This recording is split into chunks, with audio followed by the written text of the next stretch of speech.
Hello students, this is Vidya learning. I hope आप सब अच्छे होंगे और अपना ख्याल रख रहे होंगे। स्टूडेंट्स, आज का हमारा टॉपिक है कि किस तरीके से ऑयल के प्राइसेस कैलकुलेट किए जाते हैं, वो कौन से कारण हैं जिससे ऑयल के प्राइसेस अफेक्ट होते हैं और क्यों इंडिया में अभी ऑयल के प्राइसेस इतने बढ़ गए हैं। इन सब चीज़ के बारे में एक बहुत ही डिटेल स्टडी में हम जानेंगे कि किस तरीके से ऑयल के प्राइसेस फाइनली आपके पेट्रोल पंप तक आपको इतने ज़्यादा मिलते हैं। तो चलिए स्टार्ट करते हैं, देखते हैं। पहली बात जो है वो है how oil prices of oil calculated. How prices of oil calculated, किस तरीके से हमारे प्राइसेस कैलकुलेट होते हैं। हम सब जानते हैं कि जो ऑयल है जो आप इस्तेमाल करते हैं, चाहे वो पेट्रोल हो चाहे वो डीजल हो, वो ऑयल क्रूड ऑयल से रिफाइन कर एक्सट्रैक्ट किया जाता है। जो क्रूड ऑयल है वो अर्थ के क्रस्ट में पाया जाता है। क्रूड ऑयल को या तो हम इंपोर्ट करते हैं या अपनी कंट्री में इंडिजीनियसली प्रोड्यूस करते हैं।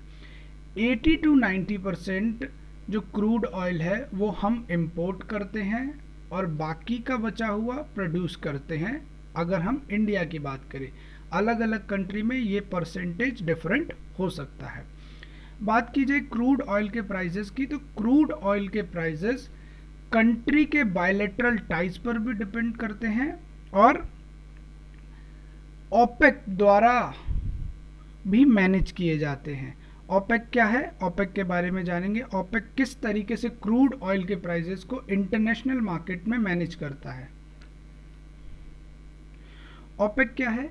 ओपेक एक ऑर्गेनाइजेशन है पेट्रोलियम एक्सपोर्टिंग कंट्रीज का, जो कि 13 कंट्रीज का 13 कंट्री का एक ऑर्गेनाइजेशन है। इसकी शुरुआत 14 सितंबर 1960 को बगदाद में की गई थी, जो कि 5 मेंबर स्टेट 5 कंट्री के द्वारा इसको स्टार्ट किया गया था। बाद में इसमें 16 कंट्रीज हो गए, लेकिन 3 कंट्रीज ने ओपेक से अपनी मेंबरशिप रिमूव कर ली, हट गए। अभी करेंटली ओपेक में 13 कंट्रीज हैं जो ओपेक की सदस्यता रखते हैं। ओपेक का मेन काम होता है, जो ओपेक कंट्रीज है, ओपेक ऑर्गेनाइजेशन का मेन काम है कि वो पेट्रोलियम पॉलिसी को तय करती है। पेट्रोल से जुड़ी हुई, क्रूड ऑयल से जुड़ी हुई जो पेट्रोलियम पॉलिसीज है उनको बनाने का काम, मैनेज करने का काम, एग्जीक्यूट करने का काम ओपेक ऑर्गेनाइजेशन का, और पेट्रोल के प्राइसेस तय करने का काम, क्रूड ऑयल के प्राइसेस तय करने का काम भी ओपेक ऑर्गेनाइजेशन करती है। अब समझते हैं कि कैसे कैसे हिस्ट्री में ऑयल क्राइसिस हुआ जिससे ऑयल के प्राइसेस बढ़े, ताकि हम अभी ऑयल के प्राइसेस जो इतने बढ़ रहे हैं उसको बेटर अंडरस्टैंडिंग के साथ समझ सकें। ऑयल क्राइसिस क्या होता है? अगर ऑयल के प्राइसेस में बहुत ज़्यादा सडन राइज हो जाता है, ऑयल के प्राइसेस में जब बहुत ज़्यादा सडन राइज होता है तो उसको ऑयल क्राइसिस कहते हैं। इसका जनरल सा मतलब ये है कि अगर डिमांड जो है ज़्यादा हो जाए और सप्लाई कम हो जाए तो ऑयल क्राइसिस की सिचुएशन बन जाएगी। वर्ल्ड वॉर 2 के बाद, 1945 के बाद हमारे वर्ल्ड में 2-3 मेजर ऑयल क्राइसिस हुए। जैसे पहला ऑयल क्राइसिस 1973 में हुआ, जब ओपेक ऑर्गेनाइजेशन ने ऑयल के प्राइसेस को लगभग 4 गुना बढ़ा दिया और ये $12 पर बैरल तक पहुंच गया, जो उस समय का नॉर्मल रेट $3 पर बैरल हुआ करता था।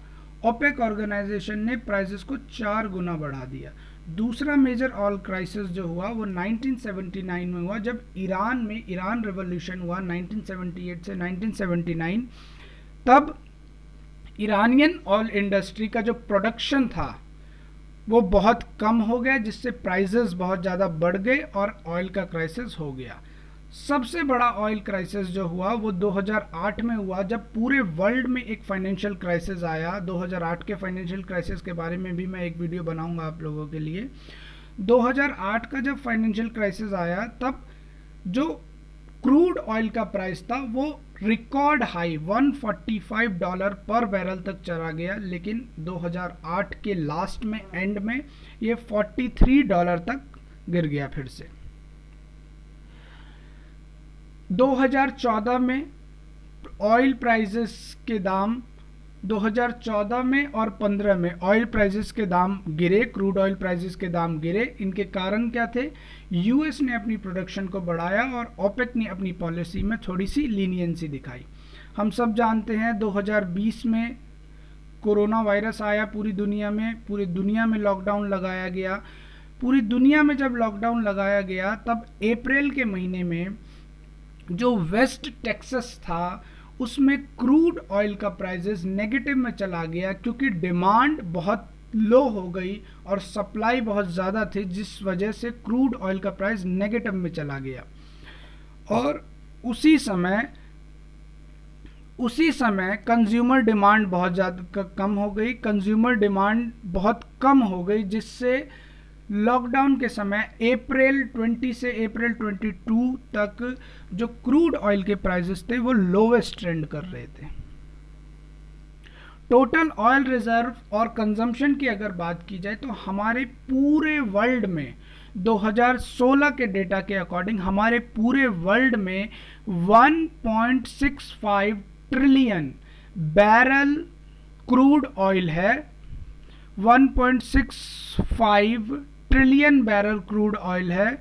हमारा per year consumption 35 billion barrels per year है। हमारा per day consumption 97 million barrel per day है। और 2016 के डेटा के अकॉर्डिंग हमारे पास सिर्फ 47 ईयर्स का ऑयल रिजर्व बचा हुआ है। बहुत ही अमेजिंग और बहुत ही इंटरेस्टिंग डेटा है और हमें इस पर बहुत ध्यान देना चाहिए।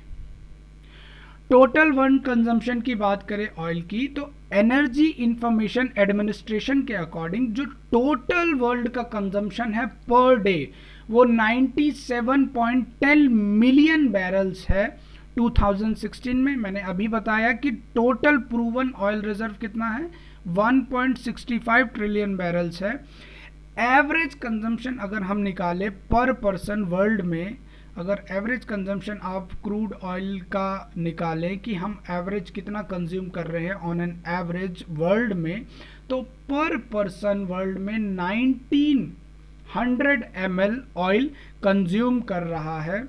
और आज की बात अगर की जाए तो हमारे पास सिर्फ 43 ईयर्स का ऑयल बचा हुआ है।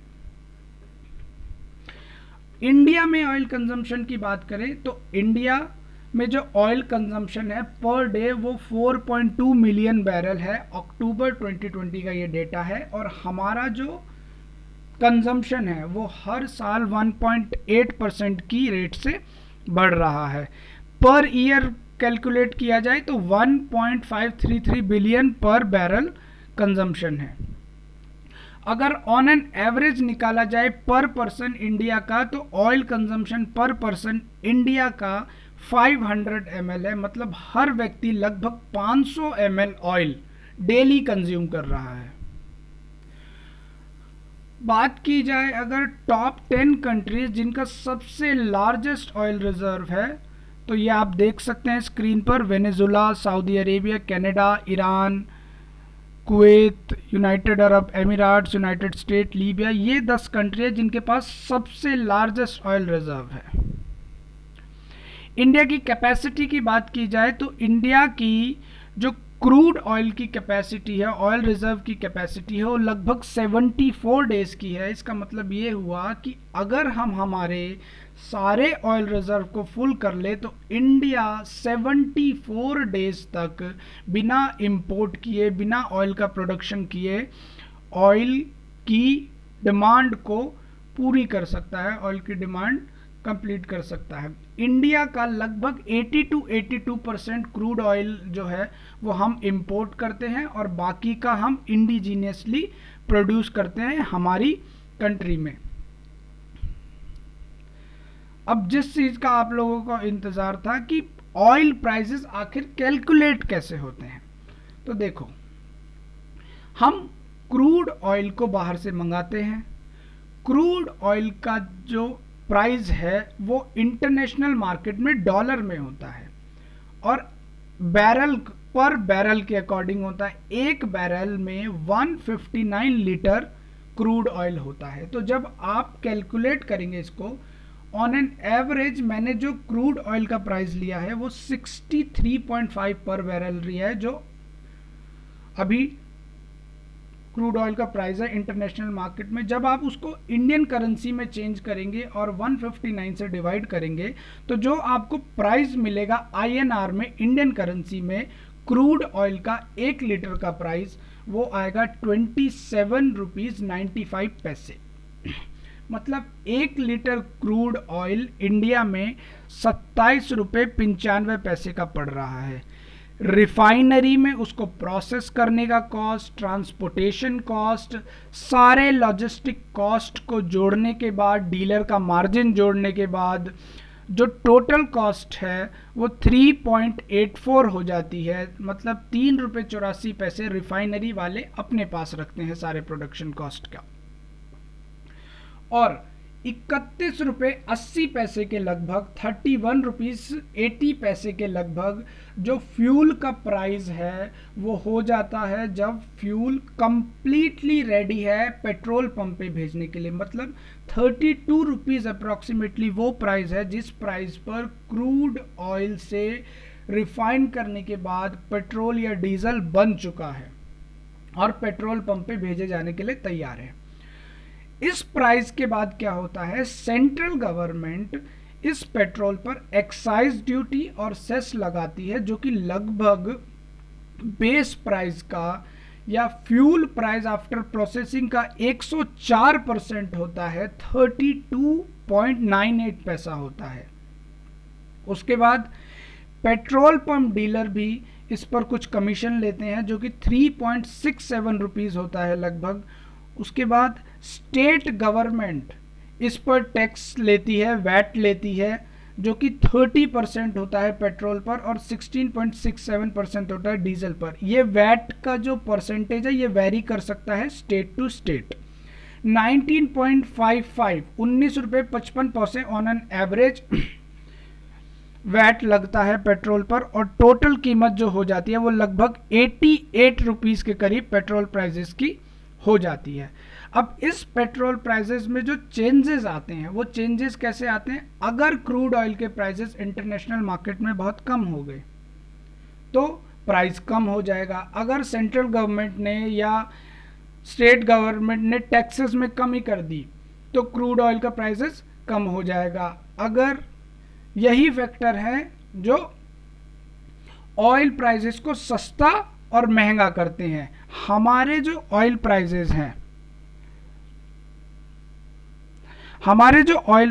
हैं उसका लगभग 2004 से 2014 की बात की जाए तो हम जो ऑयल प्राइसेस पेट्रोल पंप पर पे कर रहे हैं उसका लगभग 51% 2004 से 14 के बीच जब यूपीए की सरकार थी, 2004 से 14 के बीच जब यूपीए की सरकार थी तो लगभग 51% हम जो है टैक्स देते थे और 48% क्रूड ऑयल का प्राइस होता था। इसका मतलब ये है कि 2004 से 2014 के बीच जो एवरेज ऑयल का प्राइस था वो 52 रुपीज़ लीटर था और लगभग 50% 25 से 26 रुपये सरकार टैक्सेस के रूप में लेती थी और लगभग 25 से 26 रुपये क्रूड ऑयल का प्राइस होता था।